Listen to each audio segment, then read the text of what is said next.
የተአምራት አምላክ ተአምረኛ ደራሲ ታምራት ኃይሌ ተራኪ ዳዊት ወርቁ የዘማሪና ፓስተር ታምራት ኃይሌ የህይወት ምስክርነት ክፍል 8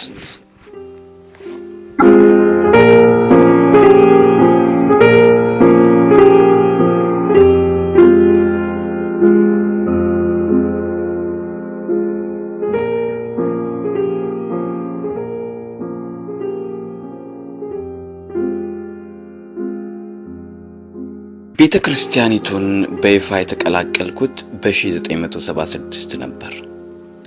ለሁለት ዓመታት ከላይ በተጠቀስኩት ሳገለግል ቆየው። የኢኮኖሚ ድጋፍን በተመለከተ እኔም ጥያቄ አላነሳሁም። ቆም አድርጎ የጠየቀኝም አልነበረም። በነገር ሁሉ መብዛትንም መጉደልንም የተላመድኩባቸው ዓመታት ናቸው።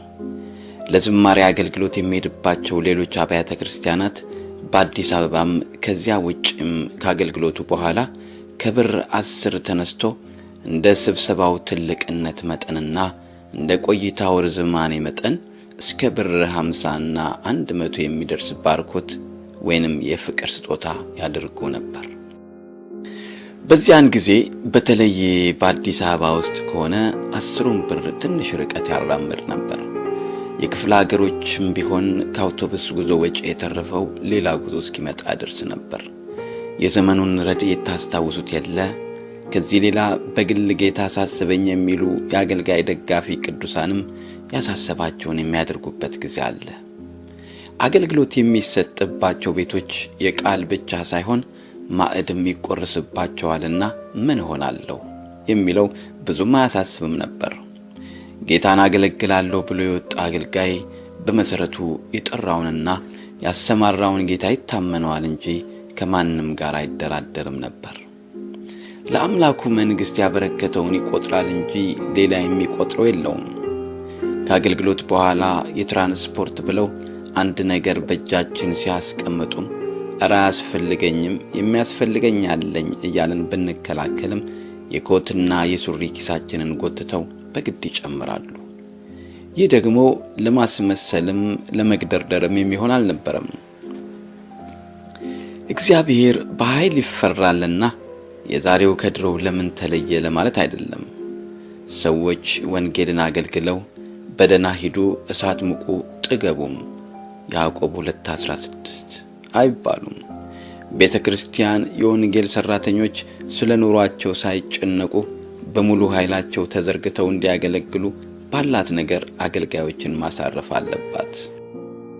ምንም እንኳን ከቤት ለቤት ቢለያይም በአንዳንድ ቤተ እምነቶች ዛሬ ወጣት አገልጋዮች ታሽቶሎጂ ወይንም ማላግባብ መታሸት እያሉ የሚቀልዱበት አይነት አሰራር እንደነበረ ይታወሳል።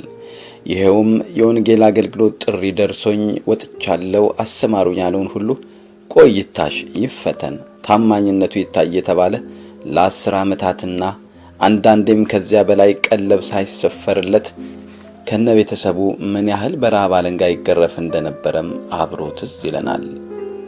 ታዲያ ዛሬ የታመነ አገልጋይ ጠፋ ተብሎ የሚሰማውን ምሬት ቆም ብሎ ማን ያውቃል በቀድሞቹ አገልጋዮች ላይ የተደረገውን በደል ፍርድ ቢሆንስ ብሎ መጠየቁ ጥሩ ይመስለኛል። የአገልጋይ ሚስትና ልጆች የአገልጋይ ቤተሰብ በመሆናቸው ብቻ ከሌሎቹ የህብረተሰብ ክፍሎች ተለይተው በኑሮ ቀንበር አንገታቸውን ደፍተው እንዲሄዱ መደረጋቸው ተገቢ አልነበረም። ግን ደግሞ በእርግጥ ተፈጽሟል። ታዲያ የአገልጋይ ልጆች እንደ አባትህ ወንጌላዊ ወይም ፓስተር ትሆናለህን ተብለው ሲጠየቁ ብዙዎቹ እንደ አባቴ ድሃ መሆን አልፈልግም ብለው መመለሳቸው ብቻ ሳይሆን በእርግጥም ከእምነት እስኪርቁ ድረስ ምሬት የሰረጸባቸውም ጥቂቶች አይደሉም። የሚገርመው ያ ወንጌላዊን የማሸት ባህል ዛሬም ድረስ የሚያምኑበት እዚህ ውጭ ሀገር ድረስ እንዳሉ እያየው ገረማለሁ። ዓለም በጥላቻ ሰይጣንን በበቀል የሚያሸዋንሶ የቤተ ክርስቲያን መሪነት ቦታ ያዙ በሶስተኛ ረድፍ ቆመው ያንኑ መስኪን ሲያሹ ጌታ አብሮ የሚታሽ ይመስለኛልና ወደ መሪነት የምትመጡ ሁሉ አስቡበት እላለሁ። አገልጋዮቹ የሚበሉት ቢያገኙም ሆነ ቢያጡም ሌላ የሚታሹበት አጡምና ይብቃቸው። በሌላ በኩልም ወንጌልን መስበክን፣ ቤተክርስቲያን መክፈትን፣ ራእይና ጥሪን ሁሉ ከኑሮ ጋር ማያያዝ ሌላ ጽንፍ እንዳይሆን ያሳስበኛል። በነህምያ መጽሐፍ በቀለብ እጦት ተማረው ጥሪያቸውን ስለጣሉ ሌዋውያን እናነባለን። ነህምያ 13:10። በአንደኛ ሳሙኤል መጽሐፍ ደግሞ በተቃራኒው ከስጋው ካልሰጠኝ እኔ ራሴ ወስጄ በለዋለሁ ይሉ ስለነበሩት ደፋሮቹ የኤሊ ልጆች እናነባለን። አንደኛ ሳሙኤል ምዕራፍ 2 ቁጥር 16። እንግዲህ ሚዛናዊው ነገር መሃል ላይ ነው የቀረው ማለት ነው። በቤተ ክርስቲያን ንብረት ላይ ከወንጌል አገልጋዮች ውጪ ሌሎችን መሾምና ለአገልጋዮችም አቅም በፈቀደ መጠን የበቃ ቀለብ መስፈር። በየቤተ እምነቱ ከአገልጋዮች የተከለከለ ወይንም የተቆጠበ ንብረት ሌላ ባዕድ ሲነጥቀው የታየበት ዘመን ነበርና እስካሁን ያልተማርን ከሆነ እንማር። በእኔ በኩል አብዛኛውን ዘመን በጌታ በመታመንና በዙረት አገልግሎት ስላሳለፍኩ ከትንሹም ከትልቁም መደበኛ ክፍያ ጋር አልተዋወቅኩም ነበር። ወደ መሃል አጥቢያ ስምሪት ስመጣም ለአገልጋዮች የሚገባውን በማድረግ በኩል የብዙ አብያተ ክርስቲያናት መሪዎች አይኖች በተከፈቱበትና እኔም ራሴ በምድር ስፋት በሚሄድበት ዘመን በመሆኑ የቀድሞዎቹን መታሸት አልደረሰብኝም። የሌሎች አብያተ ክርስቲያናት የአገልጋዮችና ሰራተኞች አስተዳደር ሁኔታ ለውጥ በጥልቀት ባላውቀውም የመሰረተ ክርስቶስ ቤተክርስቲያን ግን የወር ቀለብ በደህና ሁኔታ፣ የትራንስፖርት ተብሎ ደግሞ ለደሞዝ ማዳረሻ፣ የጤናና የህይወት ኢንሹራንስና ጡረታ፣ አልባሳትና ለአገልግሎት የሚያስፈልጉ መሳሪያዎች፣ የዓመት በዓል ልዩ ስጦታዎች፣ አገልጋዩ በትምህርትና በአገልግሎቱ ፍሬ ባደገ ቁጥር የደሞዝ ማስተካከልና ጭማሪ፣ ከነቤተሰቡ በዓመት አንድ ጊዜ 5 ቀናት ገደማ እረፍት መስጠትና የመሳሰሉት በተሟላበት ጊዜ ላይ ነበር የአጥቢያይቱ እረኛ ወይንም መጋቢ የተደረግኩት። የቤተ ክርስቲያኒቱ መዋቅርና የአገልጋዮች አያያዝ ለብዙ ቤተ እምነቶች ጥሩ ምሳሌ እንደሆነም ይታወቃልና መሪዎችን እግዚአብሔር ይባርካቸው ላለው የአንደኛ ጢሞቴዎስ 5:17 ሐዋርያዊ ምክርን በሥራ ላይ አውለዋልና ቤተኛነቴና የኃላፊነት ሸክሜ አደገ። እንግዲህ በቤተ ክርስቲያኒቱ ውስጥና ዙሪያ እንደዚሁም በሌሎች አብያተ ክርስቲያናት ተዘዋውሬ ያገለገልኩ ቆይቼ በ1978 ዓመተ ምህረት አንድ ነገር ሆነ። የዓመቱ የቤተ ክርስቲያኒቱ ብሔራዊ የጠቅላላ ሽማግሌዎች ጉባኤ በደብረ ዘይት የልጆች ማሳደጊያ ግቢ ተደርጎ እኔም ለዝማሬ ተጋብዤ እገኛለሁ። በመጨረሻው ቀን ምሳ ሰዓት ላይ ከአስተባባሪዎቹ ሁለቱ እናናግርህ ይሉኛል። ስላዩት ጸጋ እግዚአብሔርን ካመሰገኑ በኋላ በቤተ ክርስቲያን ስር ብሰማራ የተሻለ እንደሚሆን ምክርና ሐሳብ ያቀርቡልኝና ሁሉ ጊዜም በቤተ ክርስቲያን ስር ለመሆን ስለምፈልግ ያለምንም ማቀማማት እሺ እላለሁ። በስብሰባው ማጠቃለያ ላይም ተመልሰው ይመጡና በዋናው ቢሮ ስር እንደማገለግልና ለዚህ ስምሪት የሚረዳ የ3 ወራት ስልጠና መውሰድ እንዳለብኝ ይነግሩኛል። በኋላ የ1 ዓመት ለክርስቶስ ስልጠና የሚባለው መሆኑን ተረዳው። ስልጠናው የሚሰጠው ናዝሬት እንደሚሆን ተነገረኝ። ሻንጣዬን ሸክፌ ተጓዝኩ። የ3 ወሩ ስልጠና ከመማር አንጻር ተጠቅሜበታለሁ። በሌላ በኩል ግን ከበድ ያለ ጊዜ ሆነብኝ። 3 ወር ሲያልቅም ትንሽ ስለከበደብኝ ጌታ ግልጽ የሆነ ምሪት እስኪሰጠኝ ድረስ ጊዜ እንዲሰጡኝ ለምኜ ወደ አዲስ አበባ ተመለስኩ። በመሃሉ የትዳር ሐሳብና በረከት ገባ። ምሪቱም በቶሎ ስላልመጣልኝ 1 ዓመት ገደማ በዝምታ ቆየው። 1980 መጨረሻ ግድም የአዲስ አበባው ክልል ለሌላ ስምሪት ጥሪ አቀረበልኝ። አሁንም ታዘዝኩ። በመጋቢ ስዩም ገብረ ጻድቅና በወንጌላዊ ግርማ ከለቻ ስር በከተማው አጥቢያዎች እየተዘዋወርኩ እንደማገለግል ተነገረኝ። ከነዚህ ወንድሞች አመራር ምክር እየተቀበልኩ ፍሬ ያለው አገልግሎት ለማየት ቻልኩ። በቦሌ አካባቢ የጥናት ቡድኖችን፣ ለጥምቀት የሚዘጋጁ ቡድኖችን፣ ሌሎች ምዕመናንን ተረክቤ ጥሩና የሚፈውስ አገልግሎት አየን።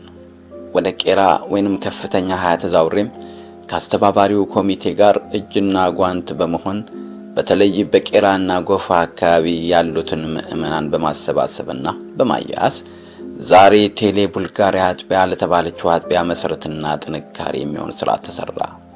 ከእረኝነት ኮሚቴ አባላት ከአስጠኞችና ከሌሎችም የነበረን ፍቅርና መተሳሰብ ዛሬ ድረስ ይጠማኛል። የእህት ኤልሳቤጥ ዋናው ማዕከላችንና መገናኛችን ነበር። አቤት ይህች እህት ያላት የፍቅር የትዕግስትና የልብ ስፋት ጸጋ! ይህ ሁሉ ሲሆን ታዲያ ከአብያተ ክርስቲያናት አካባቢ ከሚመጡ ጥሪዎች እንዳስፈላጊነቱ አንዳንዱን እየተቀበልኩ ወጥቼ እየተመለስኩም ነበር። ጋሽ ስዩም መጋቢ በሩን ሰፋ ነበር ያደረገልኝ። መጋቢ ስዩም ለተጠጋው ሰው የፍቅርና የርህራሄ ባህር ነው። እምባው ወርዶ አያልቅም። የጽድቅ ጥማተኛና የእውነት ተቆርቋሪ ነው። የቤተ ክርስቲያን ነገር ያስጨንቀዋል። በቃ ከዚህ ወንድም ብዙ ተምሬያለሁ፣ የአስተዳደር ጥበብንና መሰጠትን ጭምር። ቆይቶም ወደ መሃል አጥቢያ ተዛወር ተባልኩ። የመኖሪያ ክልሌም ነበርና በደስታ ተዛወርኩ። ብዙም አልቆየ፣ በመካከላችን አንድ ስንጥቅ ወይንም ክፍተት ይታይ ጀመር። አገልግሎቱ በመልካም እየሄደ ሳለ ያቺው አልፎ አልፎ ወጣ ገባ የመለባት የአብያተ ክርስቲያናት አገልግሎት የከረረ ጥያቄ አስነሳች። በየወሩ የአገልግሎት ሪፖርት ለማቅረብ ከሽማግሌዎች ጋር የመሰብሰብ ልማድ ነበረን። ለዚሁ ተግባር በተሰበሰብንበት አንድ ምሽት ከግራና ከቀኝ በጥያቄዎች ተፋጠጥኩ። በአባቴ ቤትና በወንድሞቼ መሃል ሳይሆን በሕግ ማስከበሪያ ፍርድ ቤት ቦታ ያለው መሰለኝ። በተለይ አንድ እሑድ ያው ምንም አይነት የአገልግሎት ግዴታ በሌለብኝ ነፃ ቀኔ ጠዋት በቤቴል መካነ ኢየሱስ በተደረገ የኢትዮጵያ መጽሐፍ ቅዱስ ማህበር የመዝሙር በዓል ላይ፣ በዚያው ዕለት ከሰዓት በኋላ ደግሞ በኮልፌ መካነ ኢየሱስ ጸሎት ቤት በተካሄደ የወንጌል በገጠር ጉባኤ ላይ ያለ ፈቃድ ተገኘቼ ማገልገሌ ትልቅ በደል ሆኖ ቀረበብኝ። እኔም ብዙም ባላብላላውም አርጌም አላውቀውን አይነት ፈጣን ምላሽ ሰጠው። በቅድሚያ በእነዚያ አገልግሎት ቦታዎች የተገኘሁት በዕለቱ ከማንኛውም አይነት የአጥቢያይቱ ኃላፊነት ነፃ ስለነበርኩ ነፃ ቀኔን ለሌላ አገልግሎት መዋሌ ክፋት እንዳልሆነ አስረዳው።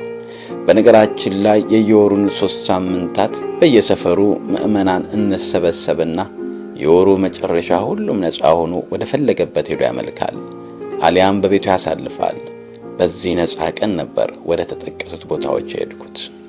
ይህንኑ አስረድቼ ሳበቃ የሚሻለው ቤተ ክርስቲያኒቱ ባርካ ነፃ ብታደርገኝ እንደሆነ ሐሳብ አቀረብኩ። እኛ ሳንሆን የሥራ አስኪያጅ ኮሚቴ ነው መልስ የሚሰጥ ተባልኩ። እሺ እናንተው ጠይቁልኝ አልኩ። ጥቂት ቆይቶ የሥራ አስኪያጅ ኮሚቴ ተወካዮች ወደ ቤታችን እንደሚመጡ ተነገረን። እኔና ባለቤቴ እንግዶቹን ጠበቅን። መጡ፣ ጸለዩ። ያቀረብኩት የባርካችሁ ልቀቁኝ ጥያቄ የመሬን እንደሆነና ባለቤቴም ተስማማ እንደሆነ ተጠየቅን። አዎን አልን። በቀለብ በኩል ችግር ሊገጥመን እንደሚችልም ጠቆሙን።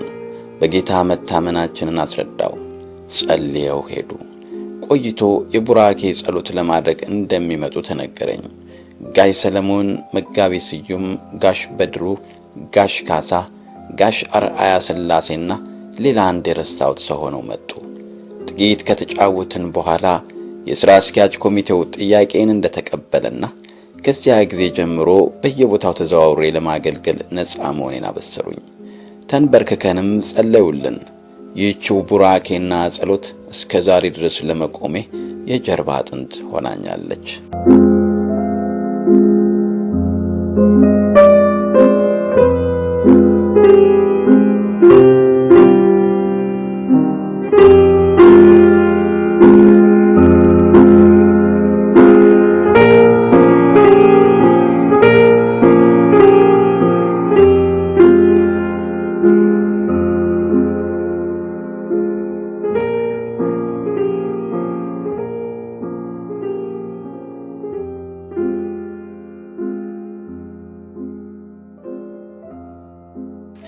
በእግዚአብሔር ፊት የጸሎት ቆይታ አድርጌ ለመጪው ሰፊ አገልግሎት ተዘጋጀው።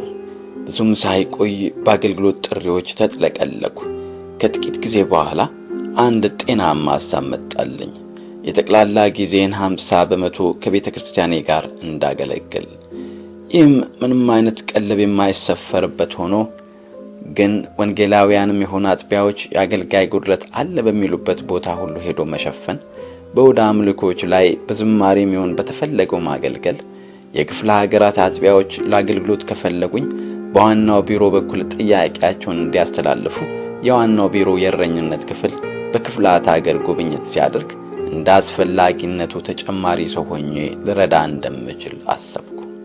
ልቤ ሲሞላ ሐሳቤን በወቅቱ ዋና ጸሐፊ ለነበረው ጋሽ በድሩ ሁሴን ቢሮ ሄጄ አስታወቅኩት። ጋሽ በድሩ ከደስታው የተነሳ ደጋግሞ ባረከኝ። ትልቅ ሐሳብን እንዳሰብኩ ማረጋገጠልኝ። ለብቻዬ መጓዝ አለመፈለጌንም አደነቀ። የእረኝነት ወይንም መንፈሳዊ ዘርፍ ተጠሪው ጋሽ ካሳ አጋፋሪ ወይንም መጋቢ ነበርና ወደ ቢሮው ጠራውና ይህንን ዕቅዴን በኔው ፊት አብራራለት። ጋሽ ካሳም በተመሳሳይ ሁኔታ ደስ አለው። ለቤተ ክርስቲያኒቱ አገልግሎት የማውለውን ጊዜ በካላንደር ላይ ምልክት አድርጌ እንዳመጣለት አሳሰበኝ። እኔም በሚቀጥሉት ቀናት ይህንኑ ካላንደሬን ሰርቼ ለጋሽ ካሳ ሰጠሁት። በግድግዳው ላይ ሰቀለው።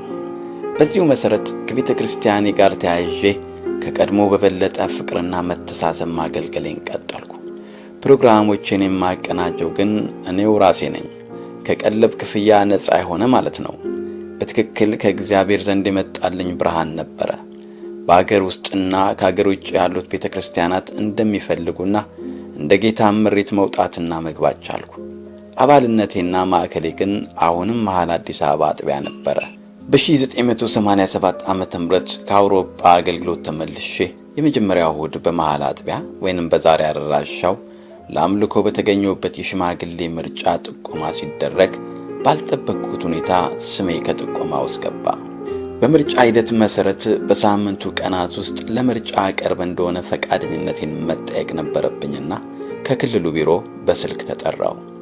ባለቤቴን ይዤ እንድቀርብም ተነገረኝ። ስሜ መጠቆሙን ስላላወቅኩ ለምን ጠሩን ብዬ አስብ አደረግኩ። በቀጠሮው ቀን ባለቤቴን ይዤ ከእረኝነት ኮሚቴ ተወካዮች ጋር ተገናኘሁ። ለሽምግልና መጠቆሜን ሲነግሩኝ በድንጋጤም በመደነቅም አይ እኔ እንደዚህ አላስብም፣ አንደኛ እኔ ወንጌል አገልጋይ መሆኔ እየታወቀ እንዴት ለአስተዳደር አገልግሎት እታሰባለሁ፣ ሁለተኛ ደግሞ እኔ ከቦታ ወደ ቦታ ስለምዘዋወር ለስብሰባ የሚሆን ጊዜ የለኝምና እንዲሰርዙኝ ጠየቅኩ። ከጥያቄዎቼ አንዱ ዘውትር እንደሚጠሩኝ ታሜ ይኸውልህ ቀደም ሲል በዚሁ ጠረጴዛ ላይ ስለናንተ እንወስን ነበር፣ አሁን ደግሞ አንተንም ከወሳኞቹ መሃል እንድትሆን ነው ጌታ ያመጣህና ዝም ብለህ ተቀበል፣ ይህ ከእግዚአብሔር የሆነ ነው ሲሉ ስለማከብራቸው ልገፋቸው ፈራው። አንዲት እናትም እንዲሁ እባክህ ለዚች አጥቢያ ታስፈልጋለህ፣ ጌታ ነው በሰዎች ልብ ያስቀመጠህ አለች። ሌሎችም ተመሳሳይ ግፊት አደረጉ። እኔ እንግዲህ ግልጽ ባልሆነልኝ ጉዳዮች እንኳ ከበላይ ለመጣ ጥሪ እምቢ ማለት አይሆንልኝም። ጌታንም ስለፈራው እንግዲህ ሻልኩ። በሳምንቱ እሁድ ድምፅ ሲሰጥም ከ99% በላይ ምዕመን ድምፅ እንደሰጠ ተነገረኝ። የሹመት ጸሎትም ተደረገ። መሰብሰብም ጀመርኩ። በእርግጥም የእግዚአብሔር እጅ እንዳለበት የማይበት ጊዜ መጣ። ከጥቂት ስብሰባዎች በኋላ በአንዱ ምሽት የፋይናንስ አጀንዳ ይነሳል። አጥቢያይቱ በፋይናንስ አንጻር ያሉባትን የውስጥና የውጭ ግዴታዎች መወጣት እንዳልቻለችና የአምልኮ ቦታ ኪራይም እንደከበዳት ሌሎች ችግሮችም እንዳሉ ተወሳ። ይህም በእግዚአብሔር ዓይን ቀላል ነገር ነው። ሁለተኛ ነገሥት 3:18 የሚለው ቃል መጣልኝ። እጄን አነሳውና አንድ ልዩ የዝማሬና ሌሎች ፕሮግራሞች ተካተቱበት ዝግጅት ብናደርግ የተጠቀሱትን ችግሮች የሚያቃልል የገንዘብ ባርኮት እንደምናገኝ ይህንንም እኔ ላስተባበር እንደምችል ሐሳብ አቀረብኩ። እዚህ ጋር አንድ ነገር ላንሳ። የወንጌል አገልግሎት ተወካይ ሆነን የሽማግሌዎች ስብሰባ ላይ ስንገኝና የራሱ የሽማግሌ ጉባኤው አካል ሆነን ስንገኝ የመሪዎች ጆሮ እኩል አያዳምጠንምና በዚህ ዕለት ያቀረብኩት ሐሳብ ያለምንም ተቃውሞም ይሁን ማሻሻያ አለፈ። አሁን ወንጌላዊ ሳይሆን ሽማግሌ ነኝና የፈለከውን ሰው ጨምረ በልብ ያለውን አድርግ ተባልኩ። የወቅቱን ታዋቂ ዘማሪዎች አርቲስቶቹን ጥላሁን ጉግሳንና የወንጌል ሰባኪዎችን ማቀናየትን በተደረገ የቅዳሜና እሁድ ልዩ ዝግጅት የተጠቀሱት ችግሮች ሁሉ ተቃለው ለሥራ ማስኬጃ የሚተርፍበት ገቢ ተገኘ። በቅዳሜው ዝግጅት በትንሹ አዳራሻችን ከፍተኛ መጨናነቅ ስለተፈጠረና የእሁዱ ደግሞ የባሰ እንደሚሆን በማሰብ የአዳራሹን ከመድረኩ ትይዩ ያለውን ግድግዳ ያው ቆርቆሮ በቆርቆሮ ስለሆነ አፍርሰን ክፍት ብናደርገው ሰው በግቢ ሆኖ ወደ መድረኩ ማየት ያስችለዋል፣ መልሰንም እንሰራዋለን ተባባለን። ይሁን ተባለ። የአዳራሹ የፊት ለፊት ግድግዳ ተነሳ። ያው ሁለመናው ቆርቆሮ ስለሆነ ለማፍረስም ለመገንባትም አያስቸግርም። የቤተ ክርስቲያኒቱ አባልና በአናጺነት የሚያገለግል ወንድም ተስፋ የተነገረውና እሁድ በማለዳ መጥቶ የተጠቀሰውን ግድግዳ ፈረሰው። እንደገመትነው የእሁድ ሕዝብ ከቅዳሜው እጥፍ ሆነ፣ ግን ለመከታተል ችግር አልነበረበትም። እሁድ ማታ ታዲያ ከኔ ሳይሆን ከሰብሳቢው አንደበት አንድ ሐሳብ ተሰማ። በመጀመሪያ ደረጃ እግዚአብሔር አሳፈረን አሉ። እኔንም ሌሎችንም ባረኩ። ቀጥለውም ይህን ግድግዳ እኛ ሳንሆን እግዚአብሔር ነውና ያፈረሰው፣ ከነበረበት ቦታ መመለስ ሳይሆን የግራና የቀኙን ግድግዳ ወስደን በግቢው አጥር ብንገጥመውና አዳራሹ ቢሰፋስ አሉ። በእውነቱ የሚገርምና ከእግዚአብሔር የሆነ ነበርና በደስታ ተቀበልነውና ከጥፍ በላይ ሰፋ። ለአባላት ቁጥር ግን የቀድሞ በቂ ነበርና አዲሱ አዳራሽ ግማሹ ባዶውን መታየት ነበረበት። ግን በእምነት ወንበር አሰርተን ደረደርንበት፣ ከስሩም ቀይ አሸዋ ነጠፍን። ጌታ መንፈሱን ቤተ ክርስቲያኒቱ ላይ ማፍሰስ ጀመረ። አዳራሹም በጥቂት ወራት ውስጥ ሞልቶ ጠበበ። ቀሪውን የግቢውን ክፍል መጠለያ አደረግንና መኪናዎች ከአጥር ውጭ እንዲቆሙ አደረግን። አንድ አብርሃም የሚባል ወንድም ከጉተንበርግ ስዊድን ለእረፍት በመጣበት አጋጣሚ ሊያየኝ ወደ ቢሮ መጥቶ ነበርና የአዳራሹን ግማሽና መጠለያውን የሲሚንቶ ሊሾ እንድናስገባ ገንዘብ ሰጥቶን ሄደ። የዋናው ሕንጻ ምድር ቤትና ደረጃዎች፣ ጓሮውና የልማቱ ቢሮ መግቢያ ሁሉ በተካፋዮች ተጨናነቀ። በተለይ የረቡዕ የሪቫይቫልና የፈውስ ፕሮግራም ተካፋይ እስከ ጎዳናው ድረስ ወጥቶ ይቆም ጀመር። ሰኞ የተከታታይ ትምህርት ፕሮግራም አደረገን። አርብ ምሽት የወጣቶች አምልኮ አደረገን። ከዚህ ከአርቡ በስተቀር የእሁድ የሰኞና የረቡዕ ፕሮግራሞች ህዝብ በዛ። ካናዳ በቀል ከሆነው CCFC ወይንም ክርስቲያን ቺልድረንስ ፈንድ ኦፍ ካናዳ ጋር የልጆች ማሳደግ ስፖንሰርሺፕ ፕሮግራም ተፈራረመን።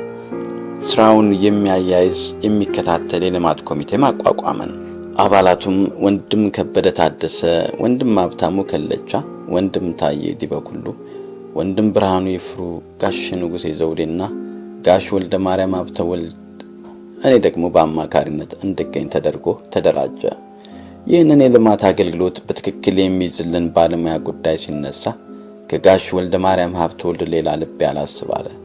ጋሽ ወልደ ማርያም በመንግስት ወይንም የካርታ ድርጅት ስራ ላይ በከፍተኛ ኤክስፖርትነት ለረጅም ጊዜ ያገለገሉ፣ በሀገር ልማትም ረገድ በጉራጌ መንገድ ስራ ድርጅት ታላቅ አስተዋጽኦ በማድረጋቸው ከትውልድ ቀበሌያቸው እስከ መንግስት ምክር ቤት ድረስ የተከበረ ስም ያላቸው፣ ጌታንም የሚወዱ የአጥቢያችን አባል ናቸው።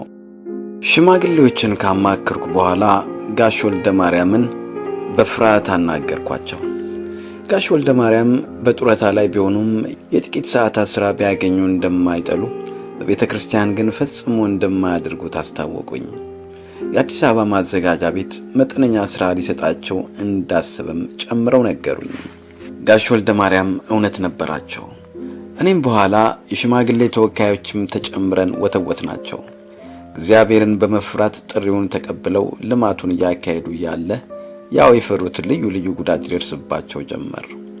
ጋሽ ወልደ ማርያም በተለይ ከሽምግልና ወደ መጋቢነት ከተጠራው በኋላ ለኔ በግልና ለአገልግሎቱ ያሳዩኝ ፍቅር፣ ድጋፍና ማበረታታት በዘመኔ ሁሉ አልረሳውም።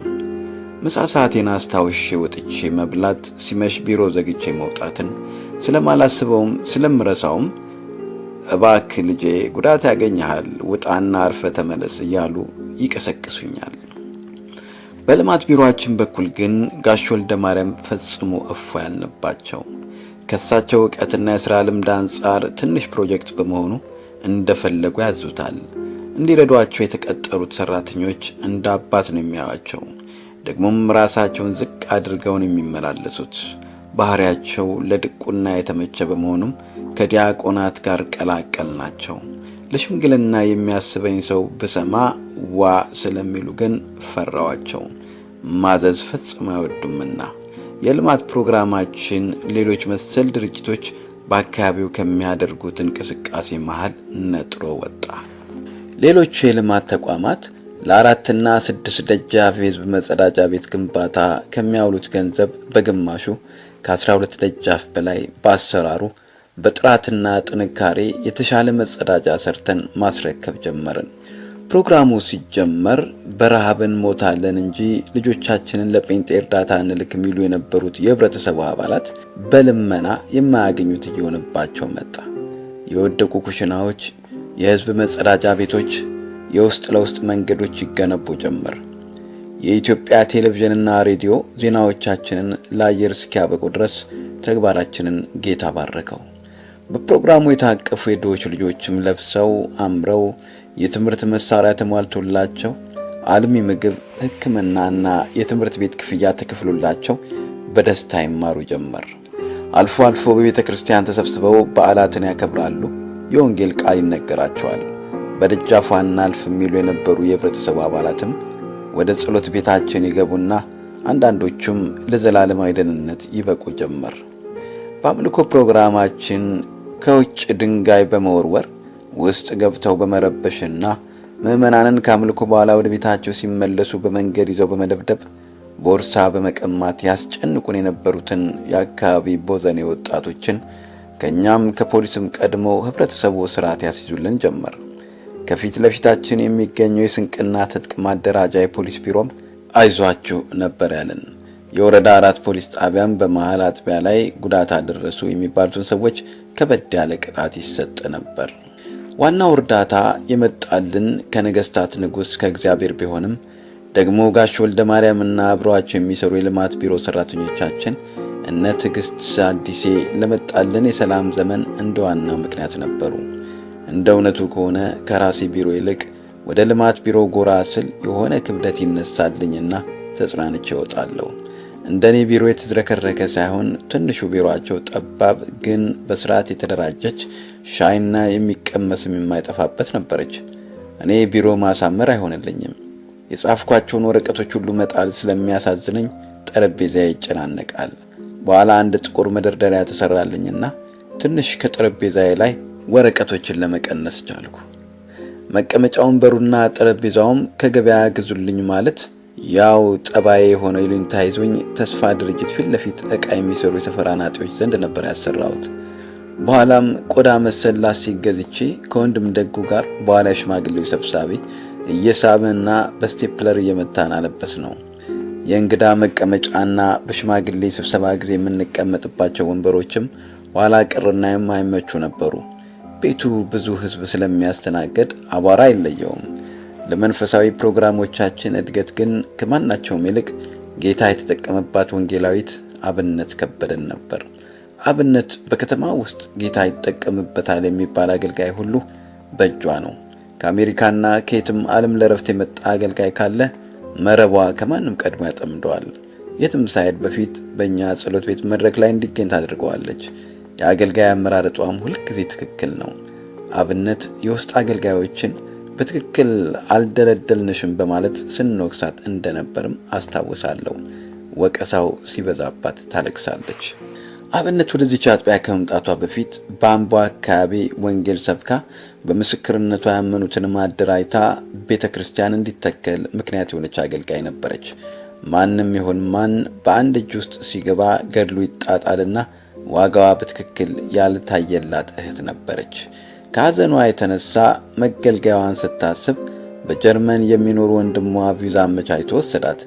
የሰኞ፣ የረቡዕ፣ የአርብና የእሁድ ፕሮግራሞችን ክትትል ለወንጌላውያን አከፋፍለን የሚቻላቸውን ጥረት ቢያደርጉም ለዚህ ተግባር ትክክለኛዋን ሰው አብነት እንደነበረች ሁሉም የገባው ከሄደች በኋላ ነበር። አንድ ቢሮ በጋራ እንጠቀም ስለነበርና በእኔም የሥራ ድርሻ ብዙ ስለምታግዘኝና ነገሬም ስለሚገባት ወደ ጀርመን ባቀናች ጊዜ ትንሽ ሳይሰማኝ አልቀረም። ለሷ ግን ታላቅ እረፍት። ከኔ ቢሮ ቀጥሎ ጸሐፊነትንና ገንዘብ ያዥነትን ደረባ ፈረንጆቹ ሴክሬታሪ ካሸር እንዲሉ የምትሰራው የመዓዛ ቢሮ ይገኛል። መዓዛ 3 ጡት በሚል ርዕስ በብርሃን መጽሔት የተዘገበ ድንቅ ታሪክ አላት። ካልተሳሳትኩ ከ11 ጊዜ ያላነሰ ቀዶ ጥገና ተደርጎላት መፍትሄ ካልተገኘለት ህመሟ በጌታ ክንድ ተፈወሰች። ቆይታም የዋናው ኳይር አባል ሆነች። መዓዛ ቁጥብና ሆደ ባሻ ወይንም አልቃሻ ነች። ለገንዘብ ያዥነት ትክክለኛ ሰው ብትሆንም የወንጌል ጥሪ እንዳላት ግን ሁሌም ትናገር ነበር። በእርግጥም በወንጌል መስክ ብትሰማራ ፍሬያማ የማትሆንበት ነገር አይታየኝም ነበር። ዳሩ ግን የሂሳቡን ስራ ሳስበው ደግሞ ያስፈራኝ ነበርና እሱን ትታ ልቧ ላይ ወዳለው ተሰማራ ማለት ኃላፊነትን መውሰድ ከበደኝ። በኋላ የኮምፒውተር ትምህርት ጨመረችና የጽህፈት ስራም በሷ ላይ ተጣለ። በየዓመቱ የሂሳብ ምርመራ ሲደረግ እንከን አይገኝባትም። ወደ ባሻም ብትሆን ዘውትር በተለይ ቆማ ስትዘምር ከፊቷ ፈገግታ ጠፍቶ አያውቅም። መዓዛ ለኔና ለአገልግሎት የነበራት መረዳት ጥልቅ ነበረ። እንደምታዝንልኝ ባትነግረኝም አውቀዋለሁ። ወደ ላይ ወደ ፎቁ ከወጣው በኋላ የራሴን ቢሮ ከመክፈቴ በፊት ወደ እሷ ቢሮ አንገቴን አስገጌ መዓዜ ማለት አለብኝ። ድምፄን ሳላሰማ ቢሮ ከገባው መታ በሩን ከፈት አድርጋ መጋቢ ትለኛለች። ያንን ቢሮና አገልግሎት ስለቅ ስለ መዓዛ የሚሰማኝ ብዙ ነገሮች ነበሩ። በህብረተሰባችን ዘንድ ትልቁ ችግር አንዱ ሌላውን ሊረዳው አለመቻሉ ነው። ከዓመታት በኋላ መዓዛ ያንን ቢሮና ስራዋን መልቀቋን ውጭ ሆኜ ሰማሁ። እንዲያ መሆኑ እንደማይቀር ግን አውቀው ነበር። ቀጥሎም ያለው የአስተዳደርና ፋይናንስ ኃላፊው የጋሽ ንጉሴ ዘውዴ ቢሮ ነው። ስራችን እየሰፋና የአስተዳደር ስራውም ጫና እየፈጠረብኝ ሲመጣ አስተዳደርና መንፈሳዊ ዘርፍ ተለያይቶ ቢደራጅና ኃላፊ ቢቀጠር ይሻላል ተባባልን። ጥቂት ጊዜ ቢወስድም ለዚህ ስራ ተገቢው ሰው ጡረተኛው ጋሽ ንጉሴ ነበርና ተጠይቆ ፈቃደኝነቱን ገለጸ። ግን የበጀት እጥረትም ሌላም ሁኔታው የተፈጠሩና ቅጥሩ ቢዘገይም ቆይቶም ቢሆን ጋሽ ንጉሴ ኃላፊነቱን ተረከበ። የመንፈሳዊ ዘርፉን አገልግሎት በተሻለ ጉልበት መያዝ ቻለ። በተለይ በድጋፍ ሰጪ ሰራተኞች ዙሪያ ችግሮች ሲነሱ ማስተካከል ይከብደኝ ነበር። ጋሽ ንጉሴ ታዲያ በጣም የሚመቸኝ ሰው ሆነ። መጋቢ ሳይለኝ አልፍም፣ እንደ ልጅም ይታዘዘኛል። በጣም ትሁትና ቀን ጌታንም የሚፈራ ሰው ነው። ቢሮአችን እያደር በሰው ኃይል ያውም በበሰሉና ልምድ ባላቸው እግዚአብሔርንም በሚፈሩ ወገኖች ተደራጀ። ከነዚህ ቢሮዎች ፊት ለፊት የሚገኘውና ለሁለገብ አገልግሎት የምንጠቀምበትን አዳራሽ መሰል ሳሎን ግማሹን በመከፋፈል ለወንጌላውያን ጠረጴዛና ወንበር ደረደርን። ለወንጌላዊ ታሉ በደረጃ መውጫው በኩል ባለችው አንዲት ክፍል ተሰጠችው። በኋላ ወንጌላዊ ጸጋዬን አስጠጋ ተባለና ለሁለት ይጠቀሙበት ጀመር። ወንጌላውያኑ ጎሳዬ ወዳጆ፣ ብርሃኑ ድንቄ፣ ሰብራላ ከድር፣ ምንተስኖት ከበደ፣ ዳንኤል ሽመልስ፣ ሳሙኤል ዮሐንስ፣ ተሾመ ሽታና መምህር ነብዩ ኢሳያስ ነበሩ። ያው የማዕከሉን አገልግሎት ተከፋፍለው ይሰራሉ። የምዕመናኑንም ሰፈር ሲያስሱት ያመሻሉ። አጥቢያችንን በአራት ዞን ከፋፍለን በንዑስ ቡድኖች ማደራጅተናል። ቀደም ሲል ፒያሳ አካባቢ የነበረው ዞን ብርሃን አዲስ አበባ በሚል አጥቢያ ከወጣ በኋላ የተቀሩትንም እያደራጀን ተራ በተራ በአጥቢያነት ለማውጣት ነበር እቅዳችን። በኋላ ግን ከብርሃን አጥቢያ ሁኔታ አንድ ነገር ተማርን። የማምለኪያ ቦታ ችግርና የአካባቢ ህብረተሰብ ተቃውሞ ዋና ዋናዎቹ ናቸው። በየዞኑ ያለው ምዕመን መንፈሳዊ ምግብ እንዳይጎድልበት ተክተን እየሰራን አጥቢያይቱ በአንድነቷ ብትቆይና ሰፋ ያለ የራሴ ማምለኪያ ቦታ ብንፈልግ ይሻላል የሚል ሐሳብ ውስጣችንን ሞላውና ቦታ ፍለጋ ጥረታችንን ጀመርን።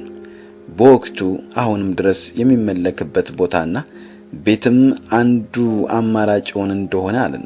ግን ቤቱና ቦታው የማን እንደሆነ የሚታወቅበት ካርታሚውን ደብተር የሌለው ደግሞ መንደር ውስጥ የገባና ምናልባትም ፈራሽም ሊሆን እንደሚችል ከማዘጋጃ ቤት መረጃዎች አገኘን።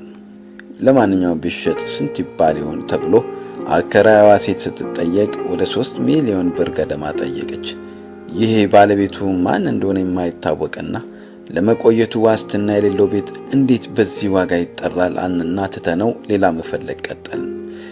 ከጆስ ሃንሰን ኩባንያ ፊት ለፊት ሁለመናው በድንጋይ የተገነባ ትልቅ ቪላ ከሰፊ ግቢ ጋር በ1.6 ሚሊዮን ብር ተነጋግረን ገንዘብ ማሰባሰብ ጀመርን።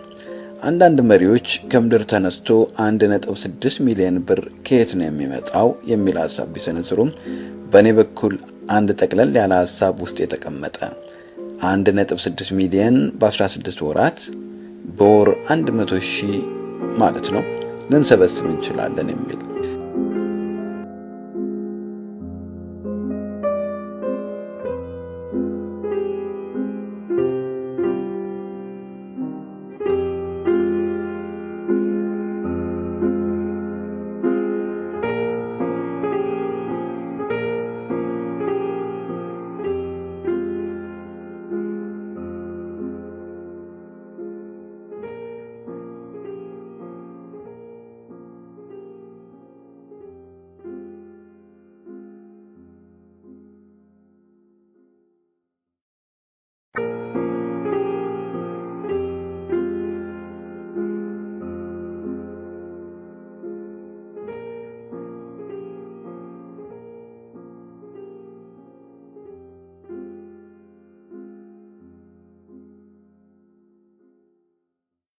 ቀደም ሲል በመጀመሪያ ዙር የአሜሪካና ጥቂት ካናዳ ከተሞች በተዘዋወርኩ ጊዜ ስለ ቤተክርስቲያናችን አገልግሎት ስናገር የሰሙ አንዳንድ ወገኖች ይህንን ለቤተክርስቲያናችሁ ያሉ የሚሰጡኝ ተጠራቅሞ ወደ 25000 አሜሪካን ዶላር መጥቶ ተመንዝሮ ተቀምጦ ነበርና ይህንን ወደ ብር 200,000 በላይ የሚሆን ገንዘብ ለሻጮቹ ቀብድ ሰጥተን ተፈራርመን የቀረውን በአንድ ዓመት ያህል ጊዜ እናሰባስባለን አለ። ከአንድ ሰው በስተቀር ሁሉም ሰው ተስማማ። ሻጮቹን ስናናግር ሙሉን ገንዘብ እስክትሰበስቡ እንጠብቃችኋለን እንጂ በቀብድ ፈርመን አንቆይም አሉ። ይህን ጊዜ ቀሪውን 1.4 ሚሊዮን ብር ለመሰብሰብ ደረጃ በደረጃ የተከፈለ እቅድ ሰርቼ አቀረብኩ።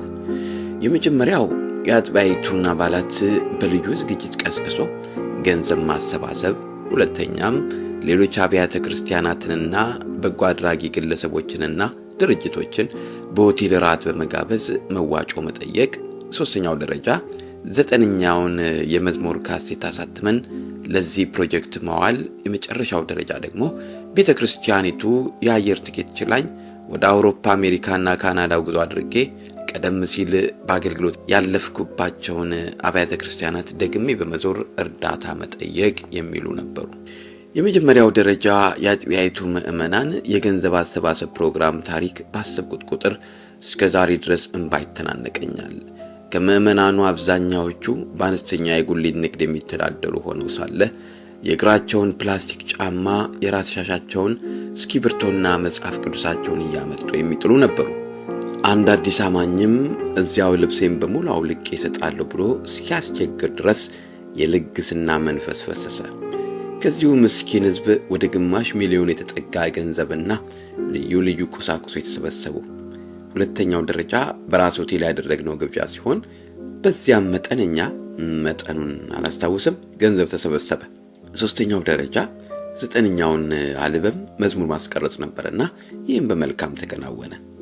አራተኛው የውጭ አገር ጉዞ በማድረግ ገንዘብ ማሰባሰብ ነበር። ለመሆኑ የምንገዛውም ሆነ የምንሰራው ቤት ካርታም ሆነ ንድፍ አልያዝንም። እንዲሁም ውጭ አገር ሄጄ ገንዘብ ሰበስባለሁ ብሎ ለቲኬት ገንዘብ ማጥፋት በውጭ አገር ከመንሸራሸር ያለፈ ዋጋ የለውም እኮ የሚል አስተያየት ከአንድ ሰው ተሰማ። ይህ ድምጽ ቁም ቢሉትም እምቢ አለ።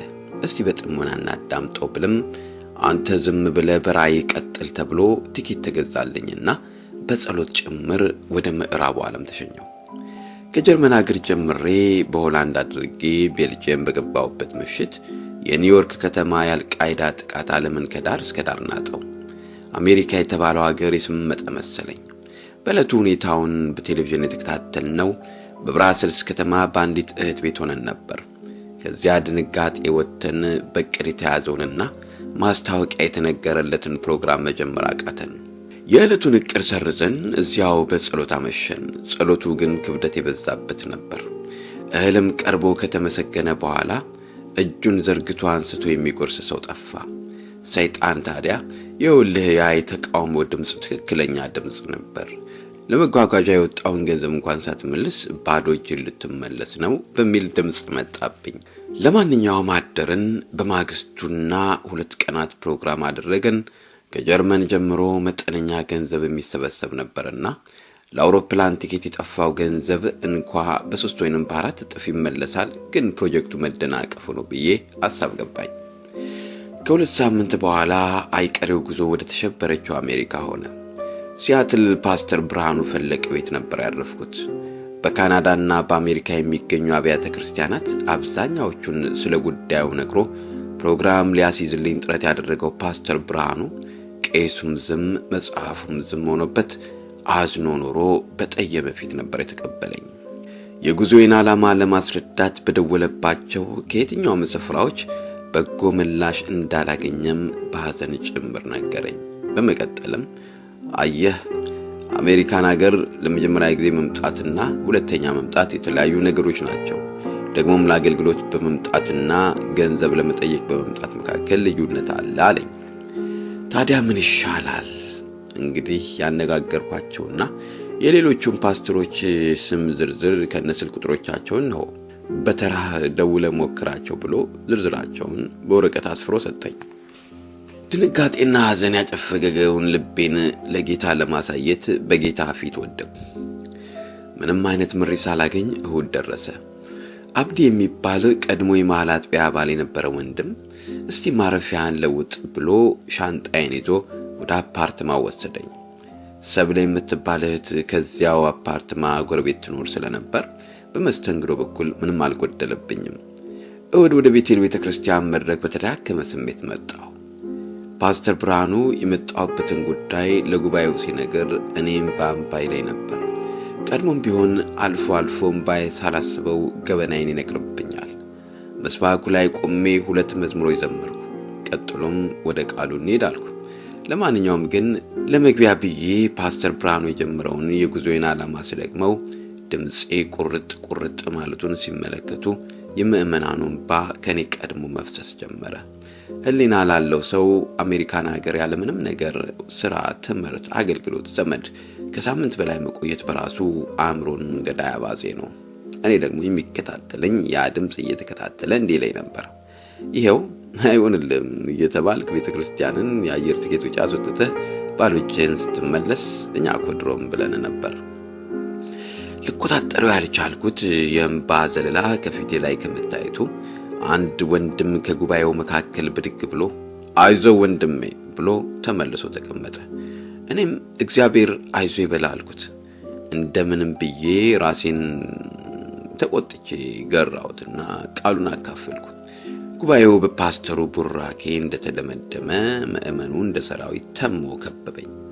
ፓስተር አይዞ እንዴ አንተ እግዚአብሔር ባሪያ ለራስ አይደል የምትጋደለው ለአምላክ ቤት ነው። ማን ያውቃል የሚያስፈልገውን ሁሉ ጌታ ከዚሁ ከሲያትል ከተማ ሰጥቶ በድል ትመለስ እንደሆነ አይዞ ጌታ አለ እያሉ አቀፉኝ። በቀኝ በግራ ሰውነቴን ማሳጅ ብጤ ሰጡኝና እዚያው ፈንጠር ብለው ድንገተኛ ስብሰባ አደረጉ። በእነዚያ ሽርፍራፊ ደቂቃዎች መካከል በአሜሪካ ሀገር ባሉ ማህበረ ምዕመናን ዘንድ እንደተለመደው እኔና ጥቂት ወንድሞች ለሻይ ረፍትና ምድር ቤት ባለውና ለዚሁ በተዘጋጀው ቦታ ወርደን ነበር። እነዚያ ገለል ብለው ሲመካከሩ የነበሩት ወንድሞች ከደቂቃዎች በኋላ መጡና እኛ አንድ ነገር ተስማምተናል። ለዚህ ከተማ ላበሻዎች የሚሆን አንድ የመዝሙር ምሽት እናዘጋጃለን።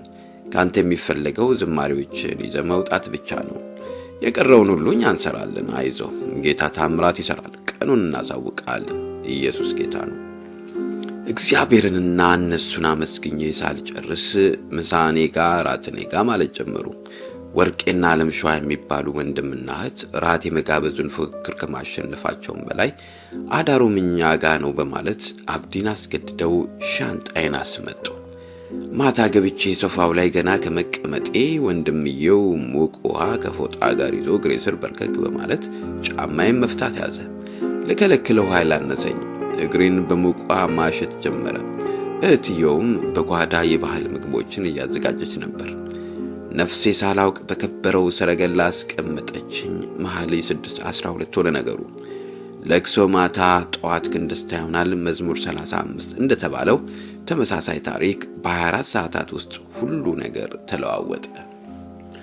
በማግስቱ ጠዋት የሳክራሜንቶቹ ኃይልዬና ወይኔ በስልክ አሳደው ያዙኝ። ቤታችን መተን እንድታርፍ ትኬት ልንገዛ ነው አሉኝ።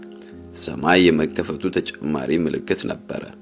በሳምንቱ አጋማሽ ላይ ተሳፍሬ ሳክራሜንቶ ደረስኩ።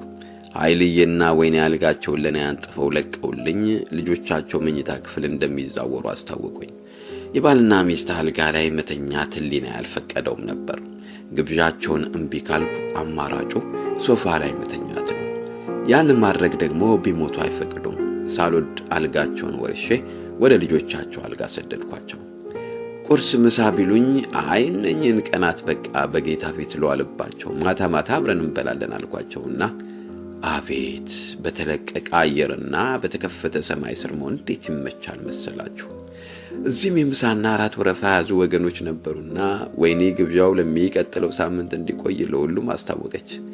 እሁድ ትንሹን የሳክራሜንቶ ጉባኤ ያገለገልኩ። የሳኖዜው ፓስተር ተስፋዬ እዛው ደውሎ አገኘኝና የሳምንቱን አርብና እሁድ እንዳገለግል ጠየቀኝ።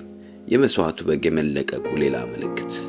አርብ ምሽት ለነበረው ጉባኤ እሱ ራሱ ወደ ዩናይትድ ስቴትስ የመጣበትን ጉዳይ አስታውቆ ለእሁድ እንዲዘጋጁ አሳሰበ። አገልግሎቱም ድጋፍ አሰባስቦ በጥሩ ሁኔታ ተካሄደ። በዚህ መካከል የሲያትል ወገኖች ለመዝሙር ምሽት የወሰኑትን ቀን አስታወቁኝ። በመሃሉ ከፓስተር ብርሃኑ ጋር የሜኖናይቶችን ስብሰባ በተካፈልንበት ፍሬዝኖ በዚያው ወደ ኦክላንድ እና ተባልኩ። አገለገልኩ። መጠነኛ ገንዘብም ተሰበሰበ። ቀስ በቀስም በመሃል አጥቢያ ሂሳብ ቁጥር ገንዘብ ገቢ መደረግ ጀመረና የሀገር ቤቱ መንፈስ መነቃቃት ጀመረ።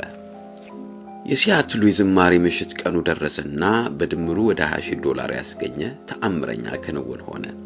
የመድኃኔዓለምና የቤቴል ቤተክርስቲያን መሪዎችና ምዕመናን በታላቅ ደስታ ተሰበሰቡ። አይዞህ እንዳሉኝ አልቀሩም። ቃላቸውንም አከበሩ።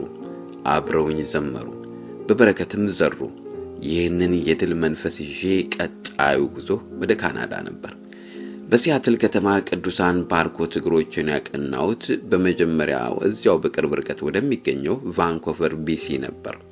በዚያ የሚገኙ ቅዱሳን የተሰበሰቡት እሁድ ብቻ ሲሆን በዚያው ሰዓት በድንገት ስለ ሀገር ቤቱ የእርዳታ ጥሪ ቀርቦላቸው ወዲያው ልባዊ ፍቅራቸውንና ለእግዚአብሔር ቤት ያላቸውን ቅናት ገለጡ። ከሁሉም በላይ በቃሉና በእግዚአብሔር መገኘት ተባረክን። ቀጣዩ በረራ ወደ ታላቂቱ ቶሮንቶ ነበር። የቶሮንቶ ቤተክርስቲያን ፓስተር ኤፍሬም ላከ ማርያም በሚባል መልካም ወንድምና አብሮት በሚደክሙ ወንድሞች የተመራ የነበረበት ጊዜ ሲሆን ተሸክሜው ለሄድኩት የቤተክርስቲያን አደራ የሰጡት ምላሽ ልክ እንደ ሲያትሉ ሁሉ እጅን በአፍ የሚያስጭንና ለማመን የሚያዳግት ነበር። ህዝቡ መድረኩም ከጌታ ቀጥሎ ያንተ ነውና በልቤ ያለውን አድርግ ተባልኩ። በእኔ ማስታወቂያ ላይ ደርቦ ፓስተሩ ጥሪ ያደረገ። የመንጋው ልብ በፍቅር ተርገበገበ። ብልቅለኛል። የማይታመን መጠን ያለው ገንዘብ ተሰበሰበ። ከዚያም ወደ ኦታዋ ነበር ጉዞዬ። የኦታዋ ቤተክርስቲያን በፓስተር ደረጀ ትገለገላለች፣ ትመራለችም። ፓስተር ደረጀም ሙሉ ልቡን ነበር ለኔና ለመጣውበት ጉዳይ ሰጠው። ፕሮግራሙን በጀመርንበት አርብ ምሽት ለህዝቡ ያቀረበው ጥሪ ምናልባትም ራሱ ለሚያገለግላት ቤተክርስቲያን ህንጻ ሊገዛ ቢያስብ እንኳን ከዚያ በላይ አይርገበገብም ነበር ለማለት እስኪያስደፍረኝ ድረስ በሙሉ ኃይሉ ነበር ያገዘኝ። ህዝቡም ያደረገው ስጦታ እንደ ሲያትልና ቶሮንቶ ሁሉ እጅን ባፍ የሚያስጭን ነበር። የካናዳው ጉብኝት ኪችነርና ሎንዶን ኦንታሪዮን ያጠቃለለ ነበር። በእነዚህኛዎቹ ከተማዎችም በቁጥር መጠነኛ ምዕመናን የሚገኙባቸው ቤተክርስቲያናት ከመሆናቸው ማኳያ ያደረጉት የገንዘብ መዋጮ አሁንም ከፍተኛ ግምት ያለው ነበር። በጠቅላላው በካናዳ የሕይወት የክርስቶስ ፍቅርና የቤቱ ቅናት የሞላባቸው ምዕመናን ልብ እስከዛሬም ድረስ ያስደንቀኝ ይኖራል። በተለይ በአንዱ ስፍራ የሆነውን በጠቅስ ለምስጋናም ይሁን ለእምነታችን ማደግ ይረዳናል ብዬ ገምታለሁ። ከካናዳ ከተሞች ወደ አንዲቱ በገባው ዕለት በመጀመሪያው ፕሮግራም ላይ መጋቢው የመጣውበትን ተልእኮ በማብራራት እንዲዘጋጁ አሳሰበ።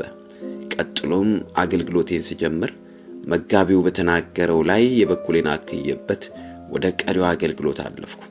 ትልቅም የመነቃቃት ጊዜ አሳልፈን በማግስቱ ጠዋት ላይ ሁለት ወጣት ባልና ሚስት ካረፍኩበት አፓርትማ ክፍል አንኳኩተው ይገባሉ። ስማቸውን በመንገር እንደተዋወቁኝ ያው በቤት ውስጥ በማደሬ እኔ እንደ ባለቤት እነሱ ደግሞ እንደ እንግዳ ናቸውና የሚቀመጡበትን ወንበር በማመልከት እባካችሁ ቁጭ በሉ አልኳቸው። ወጣቶቹ መልሰው አንተ ቁጭ በል ብለው እንደቆሙ ቀሩ። እኔም ደግሜ አረ ቁጭ በሉ ብላቸው አይ አንተ ተቀመጥ በማለታቸው ጸኑ። እኔ እሺ ብዬ እንደተቀመጥኩ ባልና ሚስቱ ወንበር ላይ ከመቀመጥ ይልቅ ከፊት ለፊት ወለሉ ላይ ወርደው ቁጭ አሉ። ምን ነው ወለል ላይ ለምን ትቀመጣላችሁ አልኳቸው። ጌታ የተናገረን ከእግር ስር እንድንቀመጥ ነው አሉኝ። ነገሩ ቢከብደኝም ይሁንሽ ታዲያ ምን ልታዘዝ ስላቸው ከዚህ የሚከተለውን አሉ።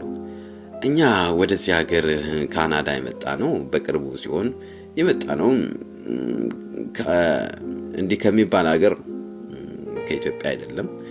ስንመጣም በቀጥታ ወደ ትምህርት ቤት ለመግባት ሲሆን ለትምህርት ቤት መመዝገቢያና ለኑሮ መቋቋሚያ ይሆናል ብለን ያዝነው 10,000 የአሜሪካን ዶላር በእጃችን ይገኛል። ለትምህርት ቤቱ አመልክተን ቀሪውን መረጃ ለመስጠት በቀጠሮ ላይ ነን። የጌታ መንፈስ ግን በትናንትናው ምሽት በግልጽ ይህን ገንዘብ ለዚህ ለታሰበው የቤተክርስቲያን ህንጻ ማሰሪያ እንድንሰጠው ተናገረን። ገንዘቡንም በእግር ስር እንድናስቀምጠው ነው የመራን በማለት የተጠቀሰውን $10,000 ከነ ፖስታው በእግሬ ስር አስቀመጡት። የገንዘቡ መጠን ከፍተኛነት ብቻ ሳይሆን አቀራረባቸው አስደነገጠኝ። በእውነት አለቀስኩ። ፖስታውን ከማንሳቴ በፊት ታዲያ የሰሙት ድምጽ በትክክል ከጌታ መሆኑን እንዴት እንዳረጋግጡ ጠየቅኳቸው። እንዲህ ስል እናንተ ለአገሩ እንግዳ ለሰውም ባዳ ናችሁ። በኑሮም ካልመቋቋማችሁም በላይ ትምህርት ቤት የመሄድ እቅድም አላችሁ። ገንዘቡም ከፍተኛ መጠን ያለው ነው። እስቲ እኔ ከዚህ እስከሚሄድበት ሰኞ ድረስ ሁለታችንም ደግመን እንጸልይበት ከማለት ያቋርጠው እኛ በሚገባ ጸልየን ጌታን በግልጽ ተናግሮን የመጣ ነው፣ እኛ ጨርሰናል አሉኝ። እየከበደኝም ቢሆን ፖስታውን ተረከብኩ። ከዚያም እነሱ ተንበርክከው ሳሉ ስለ ሕይወታቸውና ቀሪ ዘመናቸው ጸለይኩላቸው።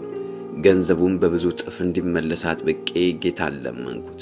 ተበራርከን ተለያየን።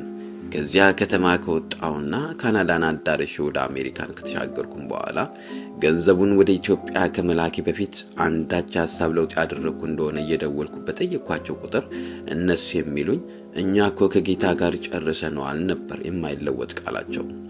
ከጥቂት ሳምንታት በኋላ ታዲያ ሁለቱም በአንድነት ሆነው በስልክ እንዲያሉኝ ለትምህርት ያመለከትንበት ዩኒቨርሲቲ አንደኛ ሙሉ ስኮላርሺፕ ትምህርታችንን እስክንጨርስ ድረስ፣ ሁለተኛ ነፃ ቤት ስቱዲዮ፣ ሶስተኛ የትርፍ ሰዓት ስራ ሰጥተውን በጌታ ስራ ተደንቀናል፣ አራተኛ የኛ የሆነውን ጥቂት ገንዘብ ባንስት ኖሮ ይህ ሁሉ ቀርቶብን ነበር። አክለውም ይህ ሁሉ ሲደመር ታዲያ እንደ ጸለይከው እኛ ሰጠን ከምንለው ይልቅ ብዙ ጥፍ ነውና ደስ ይበልህ፣ እግዚአብሔርንም አመስግን ሲሉኝ በእርግጥም የጌታ ስራ አስደነቀኝ። እምነቴም አደገ። በመስጠት የሚገኘውንም የተትረፈረፈና የተጨቆነ መስፈሪያ እውነቱን አየሁ። ያላቸውን የመጨረሻና ከፍተኛ ጥሪት አሟጠው በመስጠትም የድሃዋን መበለት ታሪክ ደገሙት። እግዚአብሔርም በትልቁ ታመነላቸው። በጠቅላላው የካናዳ ጉዞዬ እንዲህ ባሉ ድንቅ ታሪኮች ያሸበረቀ ነበር። ከካናዳ ወጥቼ ወደ አሜሪካ ስገባ መጀመሪያ ቺካጎ ነበር የደረስኩት። በቤተ ክርስቲያናችን ምንም አይነት የገንዘብ ማሰባሰብ አይደረግም፣ ካሴትም ይሁን ማናቸውንም ነገር አይሸጥም፣ መታገልግለን ብትሄድ ግን ደስ ይለናል አሉኝ። ቅዱሳንን ማገልገልና ለቤተ ክርስቲያን ስጦታ ማሰባሰብ አብረው የሚሄዱም የተለያዩ ጉዳዮችም እንደሆኑ ስለማምን ላገለግላችሁ አልችልም ማለት አላስፈለገኝም። ጥሪውን ተቀብዬ ሄጄ ወንጌልን አገልግዬ ከወንጌላዊ ገብረ ወልዱ ጋር ወጣሁ። ምንም ይሁን ምን የቤተ ክርስቲያንን ስልጣን ማክበር ተገቢ ነውና። ከዚያ ያመራሁት ወደ አትላንታ ሲሆን ፓስተር ቶሎሳና ቤተ ክርስቲያኒቱ ሙሉ ልባቸውን በመስጠት ድጋፋቸውን በሚገባ ገለጹ። ከፍተኛ ግምት ያለው ገንዘብም ተሰበሰበ። ከዚያም ወደ ሻርለትና ግሪንስቦሮ ሄድኩ። ወደ ደቡብ ዳኮታም እንደዚሁ። በእነዚህ ከተሞች የሚገኙ ቅዱሳን ሁሉ ልባቸው በክርስቶስ ፍቅር ፈሰሰ። በመስዋዕትነትም ያላቸውን አራግፈው ሰጡ። ውብ የክርስቶስ የደሙ ፍሬ የተባረከ ሕዝብ ለምን እንደሚኖርና ለማን እንደሚኖርም የገባው ያውም አሜሪካና መላው ዓለም በአሸባሪው ጥቃት በተደናገጠበትና የዓለም ኢኮኖሚ ቁልቁል በገባበት ሰሞን ለአንዳንዱም በግላጩ ከስራ የመባረር መርዶ በተነገረበት ዓለምና ሀብቷ ሁሉ የእርሱ የሆነ የሁሉ ጌታ አለ አይደል? ይህን የሚያህል አባት ያለው ለምን አይታመንበት? ለምንስ አይኩራ? እናንተ በካናዳና አሜሪካ በአውሮፓ ምድር በዚያ ታሪካዊ በራችሁንና ልባችሁን የከፈታችሁ ሁሉ ሰማይ በእናንተ ላይ ለበረከት ይከፈት። የሰማይ አምላክ እግዚአብሔር እናንተን ያላችሁንና ዘመናችሁን ሁሉ አብስቶ ይባርክ። እንግዲህ የአውሮፓ የአሜሪካና የካናዳ ጉዞዬና የእግዚአብሔር መልካምነትም እንዴት በፊቴ ቀድሞ እንዳለፈ ተረኩላችሁ። ክብሩን በሙሉ እርሱ ይሰደው። ይህንን የድል መንፈስና የበዛ ምርኮ ይዤ በታላቅ ደስታ ወደ አገሬና ቤተ ክርስቲያኔ ከ5 ወራት ገደማ በኋላ ተመለስኩ። በገንዘብ አሰባሰቡ ራዕይ አፈጻጸም በተገኘው ስኬት አጥቢያይቱ ተደሰተች። የክልሉ ቢሮና ዋናው ጽሕፈት ቤትም ደስታቸውን ገለጹ። የክርስቶስን አካል አስፍተው የሚያዩ የሌሎች አብያተ ክርስቲያናት ወገኖችም ጭምር እግዚአብሔር አካላቸው ለሆነችው መሃል አዲስ አበባ አጥቢያ ስላደረገው ቸርነት ለራሳቸው እንደሆነ አድርገው እግዚአብሔርን አመሰገኑ። ማደጋችን ከሚገለጥባቸው መንገዶች አንዱ ነውና በሌሎች ደስታ መደሰት። ቀጣዩ ነገር እንግዲህ የተነሳንለትን የማምለኪያና የአገልግሎት ቦታ እንዴት ሆኖ ነው የሚለው ነበር። ቀደም ሲል ተገኘ የተባለው ቤትና ግቢ ባለቤቶችም የሽያጩን ሐሳብ አንስተው ወደ ማከራየት ዞረዋል ከመባሉም አንድ የኤችአይቪ ምርመራ የሚሰጥ ድርጅት በከፍተኛ ክፍያ ተከራይቶታል ተባለ። አካባቢው ጥቃቅን መኖሪያና ንግድ ቤቶች አካባቢ በመሆኑ እኛ በምንፈልገው መጠን ቦታ ማግኘት በፍጥነት አልሆነልንም። አንዳንድ ባንክ በዕዳ ይዞ በሐራጅ የሚሸጣቸውን ቤቶች ማየት ጀመርን። በአንድ ጨረታም ተሳተፍን፣ አላሸነፍንም። ሁለተኛውን የጨረታ ሙከራ ግን አሸነፍን። ከአዲስ አበባ ከፍተኛ ፍርድ ቤት መግቢያ ፊት ለፊት አይነተኛ ቦታ ላይ የሚገኝ ወደ 900 ካሬ ሜትር የሚሆን የመኪናዊ ጥገና ጋራጅ ነበር። እግዚአብሔር በቸርነቱ የማይታሰብ ነው በሚባል ጊዜና ሁኔታ የሰጠን በውጭ ሀገር ብዙም ባልደላ ኑሮ እየኖሩ ዳዊት የአምላኬን ቤት ስለወደድኩ እንዳለ ለአምላካቸው ስምና በትውልድ ምድራቸው በድነት ለምታገለግል ቤተክርስቲያን ከራሳቸው ይልቅ ቅድሚያ በመስጠት በመስዋዕትነት የለገሱት ገንዘብ በባለድለኛዋ መሃል አጥቢያም ቢሆን ቀደም ሲል እንደጠቀስኩት በአብዛኛው በጉልት ችርቻሮ ንግድ የዕለት ጉርሳቸውን ለማግኘት ሌሊት ወጥተው ሌሊት የሚገቡ ምዕመናን ከልጆቻቸውና ከራሳቸው አፍነጥቀው የሰበሰቡት ገንዘብ ነውና ምን አይነት መሬት ተገዝቶ ምን የሚያህል ቤት ተሰርቶ አጥቢያይቱን እናሳርፋለን። ለጋሾችንም የውላችሁ በመስዋዕትነት የሰጣችሁት ገንዘብ ይህን ቤት ሰርቶላችኋልና ደስ ይበላችሁ፣ እግዚአብሔርንም አመስግኑ ሊሆን ነበር ጉጉታችን። የዓላማ አንድነትና ልብን በፍቅር አያይዞ አንድ ከፍ ያለ ቦታ መድረስ ግን ለእኛ ለኢትዮጵያውያን ብሔርንበት ሁሉ ቀላል አይደለም። ከኢትዮጵያ ብሔራዊ ባንክ የገዛነውን የጋራጅ ግቢ ለጊዜው አከራይተነው ቀሪ ህጋዊ ጉዳዮችን እንጨርስ። እኛም ስለ ግንባታውም ይሁን ስለ አጠቃቀሙ ግልጽ ወደሆነ እይታ እንምጣ ባልንበት መሃል ላይ ሁኔታው የተለዋወጡና እኔና ቤተሰቤ ወደ አሜሪካ መጣን። ስለ አሜሪካው ጉዟችን ወደ ኋላ ላይ በሌላ